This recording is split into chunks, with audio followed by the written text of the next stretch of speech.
This episode of the Essential Discourse Podcast begins in 3, 2, 1. So excited! It's time! Hey, this is Bruce Smith. I'm your host. Let's get into it.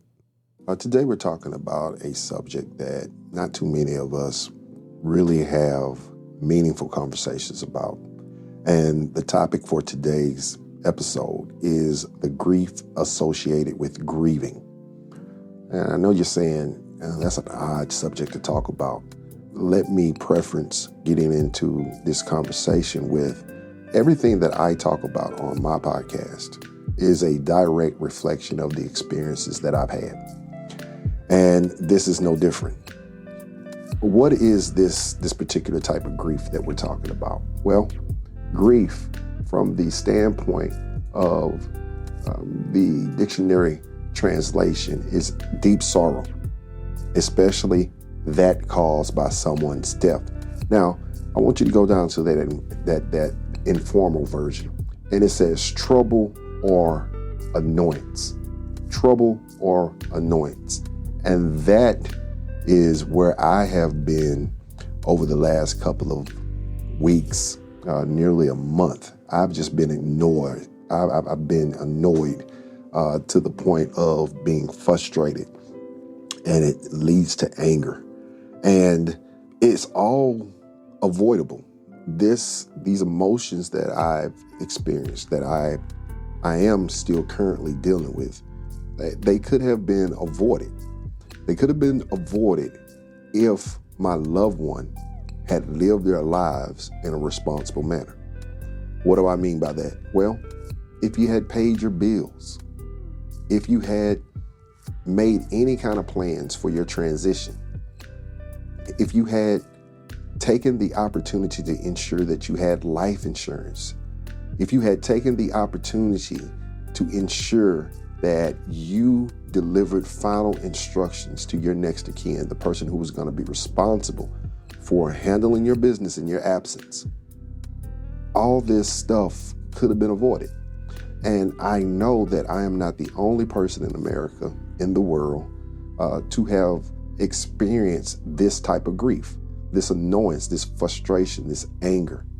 And what actually ends up happening as a result of this is that the people who are left to deal with your irresponsible actions, right?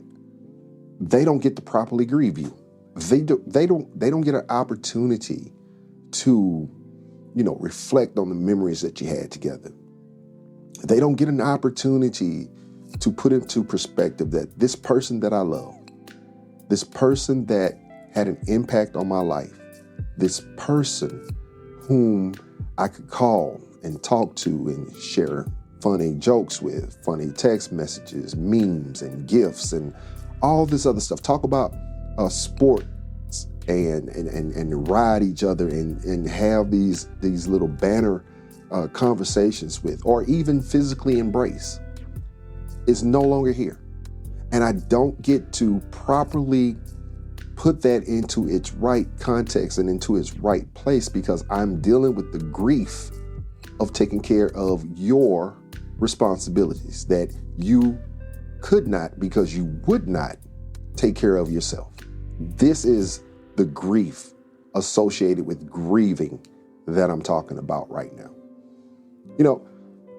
There's no area in life where you can escape responsibility and accountability. And it shows up tragically how a person lived their lives at their transition. When they transition from this earth, it shows what kind of a person this individual was in regards to the level of accountability and responsibility that they operated under, especially if they have kids. You have kids, you have property, you have all this stuff that you say you love, but you won't take the time to plan for what's inevitable. Everyone born will die. There's no escaping that. The only unknowns about it is how and when. And it really doesn't matter how or when, as long as you have taken the opportunity to plan for it. I don't understand how people can die, live 40, 50, 60, 70 years and can die without any type of life insurance. And then you leave your loved ones having to foot the cost of trying to bury you, trying to take care of the business that you would not take care of, trying to figure out, okay, is the family home? Is that going to be ours? Or, is it going to go into foreclosure because they hadn't paid the property tax? The car, is the car up to date? Is the financial companies going to be coming and try to repo this? Are they going to be asking me as the executor of the estate to come off of $15,000, $10,000, $5,000, however much it is, to take care of your responsibility that you would not take care of when you were living? And that is grief on top of the grieving process. And that is not a healthy place to be in.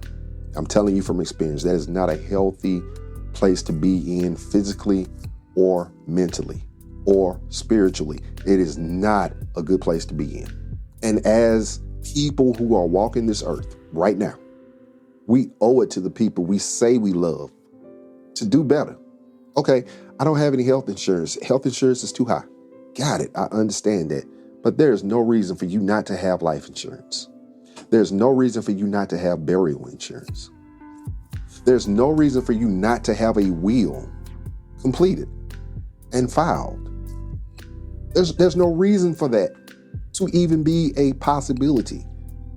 Because if you love me, you would do everything in your power to ensure that I don't have grief added on top of the grieving process. I'm already missing you. There's a emptiness associated with your physical departure. I'm already having to deal with the emotional side of that. But I can't deal with that when I've got creditors and financial matters that are sitting before me that I didn't have anything to do with, but because you are my next of kin, you are my loved one, I've got to deal with this. And there are children involved most of the time. I don't understand how an educated nation such as ourselves will not do the responsible thing in regards to the inevitable. We are all going to die. And it's not fair for you and I to leave the burden of trying to figure out what's this, what's that, how did this, what is that, to the people who you leave behind, the people you say you love. Now, we did an episode on insurance a while back. It was some great information on that. And not too many people tuned into that episode. We got people, young people who are out here just living as if there is a tomorrow. You hear YOLO, you only live once. No, they're out here living as if they know that they're going to have a tomorrow. Can I share something with you? Tomorrow never comes. It's always today. And today could possibly be your last day. Now, are you ready? Have you made preparations to ensure that, everything is in order? There should be no questions about this, that, or the other, and to allow your loved ones to properly grieve your physical departure. That is a rough thing to deal with. And what that ends up causing, man, is that you get these feelings of anger. You're mad at this person. You can't talk to this person because they're not here. You can't chastise them because they're not here, and you're just angry. So where does that anger go? Where does that anger go? Well, that anger bleeds out onto other people. Or worse, you internalize that anger and you end up getting high blood pressure. You cause yourself to be at a high risk for stroke, and you start losing your hair. You just stress, and it just kills you slowly. You get anxiety. because now I got to get this done. I got to get this done. I got to get this done. I got to get this done. And you don't even have a starting point to how to get things done, because half of the stuff you don't even know about. It just keeps coming up. It just keeps coming up. Day after day, week after week, month after month, it just keeps coming up. Now I'm angry, I've got anxiety, and now I'm starting to resent you. Now you're not here. As the deceased person, you're not here. And it is a horrible thing. It is a horrible thing for you to leave grief on top of the grieving process that causes your loved ones to resent you in your absence. It is a horrible commentary. It is a sad commentary for individuals who love you. You made an impact in their lives. To go through all this because you wouldn't be responsible or accountable for your debts, your life. You would not be responsible or accountable. And now your loved ones resent you. And they're not going to be able to grieve properly, because there's so much stuff added to the grieving process by your inactions. And I know this is hard. This is hard to hear. Nobody likes to talk about death. Nobody likes to talk about death. But can I share something with you? You can't live properly until you're ready to depart. And that means having your will together. That means having an insurance policy. Say if you got a house that's worth $250,000, you should not have an insurance policy that's less than that much. And if you got debts, well, you should add the total sum of debts to that insurance policy so that your family ain't got to go out here and fry fish and cook chicken and have cookouts just to take care of your debt, your responsibilities. That ain't right. And for so long in my community, I can't speak for nobody else's community because I'm not a part of anybody else's community, but in my community, for so long, this has been the status quo. And then we're not even talking about, the strain that it caused between the family members who are left. Because heck, man, we all got them in our family. I didn't make that debt. I ain't contributed nothing to it. We all got family members like that. And they're not wrong. They're not wrong. No, you would like for them to help, but they're not obligated to do that. And then you got falling outs. And now the family is separated because of the grief associated with the grieving process by your inactions, by your unwillingness to be accountable. That is a rough spot to be in. That is a rough spot to be in. So how do you deal with it? How do you deal with it? How do you deal with having that kind of grief on your shoulders? How do you deal with it? Do you internalize it? Do you just like the good soldier, you continue to push forward and try to do it on your own? Or do you ask for help? You start a GoFundMe? All of this stuff, man. How do you deal with it? Do you pray and just hope that God fixes it? Do you speak to family and say, look, man, we got to do something? And do you guys come together? I submit that this is a combination of all those things that happen. But what we don't do is we don't talk about it. What we don't do is share our experiences with others before they get to that point and give them an opportunity to know that, hey, man, I don't want to have to deal with the grief on top of having to grieve for you. Do what you got to do to make sure that we'll do what you want us to do.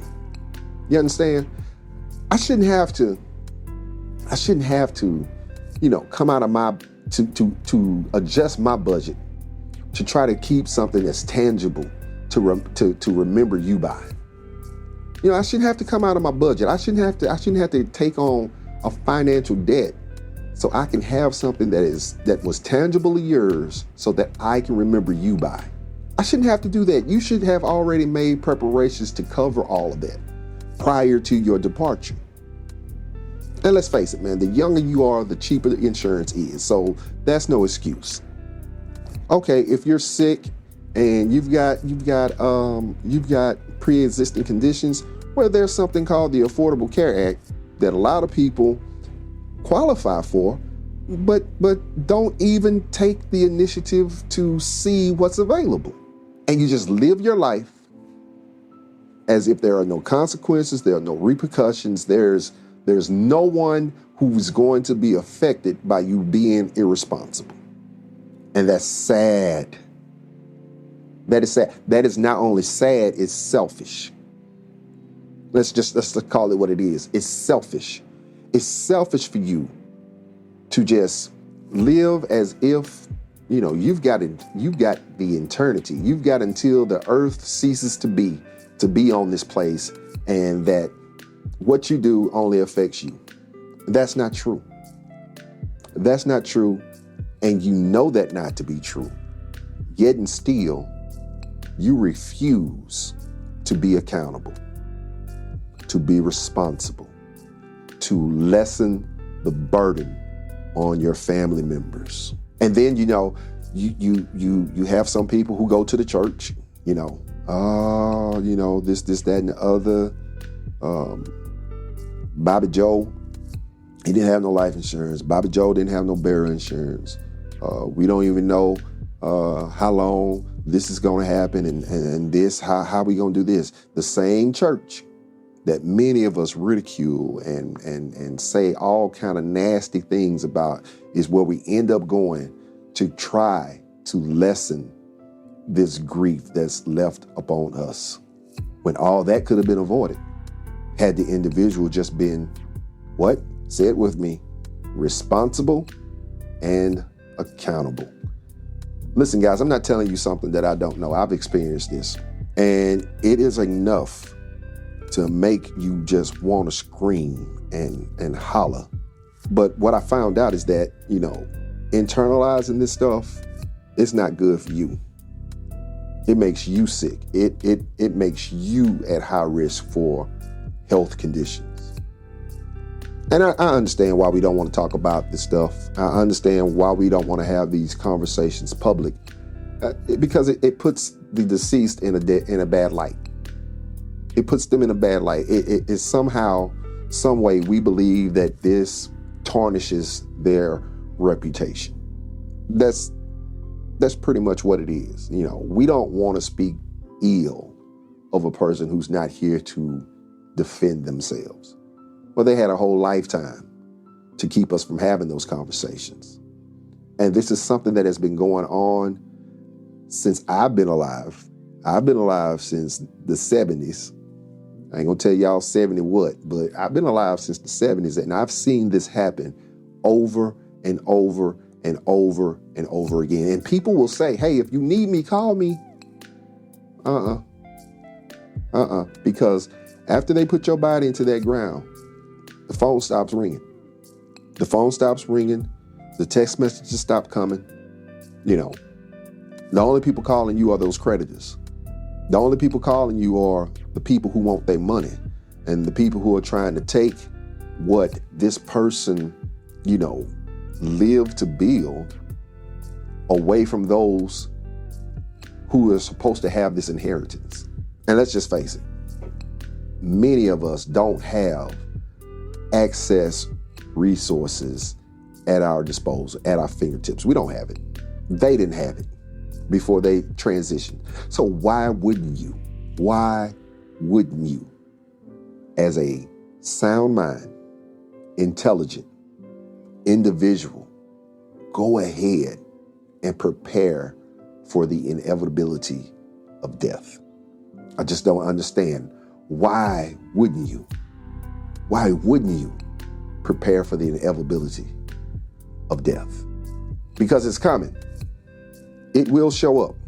And you don't want your people, your loved ones, to be out here stressed, angry, anxious, to the point that they develop resentment towards you as the deceased. So what's the solution, man? You done told us what it is. You done told us what's the cause. What's the solution? Easy. It's an easy solution. Everybody can do it. Be responsible. Be accountable. Get some insurance. Get some insurance. Name your beneficiaries and keep it updated. Get a will, a completed will, a will that's filed, a trust that's filed. Do that. Do that. Those two things right there will alleviate much of the grief. Insurance, a will, and or trust. Those two things right there. Those two things right there will eliminate much of the grief that's associated with the grieving process by irresponsible and unaccountable people when they were living. That's it. That's it. And that way, your loved ones can properly grieve. They can think about, the good times. They can think about, how do I reconcile not being able to physically speak, touch this person? They can properly grieve without all that other stuff that's added on top of that. The grieving process is the priority when you are accountable and you are responsible. I know this is a tough conversation. Man, I don't expect too many downloads. I don't expect too many comments about this, but this is a conversation that needs to be had. We, as living, breathing human beings, cannot afford to continue to walk around here irresponsibly, living as if we know that there's a tomorrow. Especially when we have children, when we have wives and husbands, when we have other loved ones, when we have real property. This will prevent a lot of the discord, a lot of the ill feelings, a lot of the falling out potentials amongst family members, amongst peers. If you write it out in a will and in a trust, and you have the insurance to cover all your debts, and you leave specific instructions what is to happen with this, it's easy. It's easy. We can then grieve you, the entire person, properly, instead of having grief about the way you lived, which is irresponsible and unaccountable. This has been the Essential Discourse Podcast. You can see us on Facebook, IG, TikTok, and YouTube. We encourage you to visit www.edpshow.com to become a community member and to follow all things Essential Discourse Podcast. I want to thank you for your continued support.